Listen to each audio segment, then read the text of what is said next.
டேய் என்னடா சும்மா 2 பேரும் நடுங்கிட்டு இருக்கீங்க? நீ சொற்றுக்குள்ள அது இதுன்னு போட்டிருக்கணும், எங்களுக்கு குளிருதுண்ணா. ஓ ஆமால. எவ குடிய கெடுக்கலாம்? டேய் நல்ல பவர் ஆண்டி உட்காந்துருக்கல, அது பக்கத்துல போய் உட்காருங்க, மத்ததெல்லாம் நான் பாத்துக்கிறேன். ஆண்டி எப்படி ஆண்டி இருக்கீங்க? பாப்பா வாங்க. அப்பா தம்பி ராஜ்குமாரே நல்லா இருக்கியாப்பா? நல்லா இருக்கேன் ஆண்டி. ஒரு கார் ஒண்ணு வாங்கியிருக்கேன்.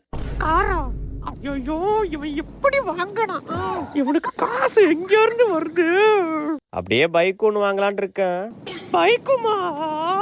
எங்க இருந்துடா காசு வருது உங்களுக்கு? அப்புறம் ஒரு 5 ஏக்கர் இடம் ஒண்ணு பேசிட்டு இருக்கேன். 5 ஏக்கரா? நோ கொஞ்சம் பார்த்து கம்மியா சொல்லுண்ணா, ஓவரா எரியுதே. ஓ சரி சரிடா. அது 5 ஏக்கர் இல்லையாமா, 1 ஏக்கர் தான் இருக்கான். சரி அதை மட்டும் வாங்கலான்னு. 1 ஏக்கர் தானா? அப்புறம் ஒரு பெரிய இடத்துல ஒரு பொண்ணு பிடிச்சிருக்கேன் ஆண்டி. அந்த பொண்ணு வீட்டுல எப்படியும் ஒரு 100 பவுன் போடுறேன்னு இருக்காங்க. 100 பவுனா? அப்புறம் ஒரு கூட ஒரு ஆடிக்காரு அது இதுன்னு கொஞ்சம் வசதியான ஃபேமிலி தான். என்ன சவுண்டே காணும்? என்ன எரிஞ்சு விட்டானுங்க? யோ ஆயோ ஓடிவ ராஜ்குமாரே.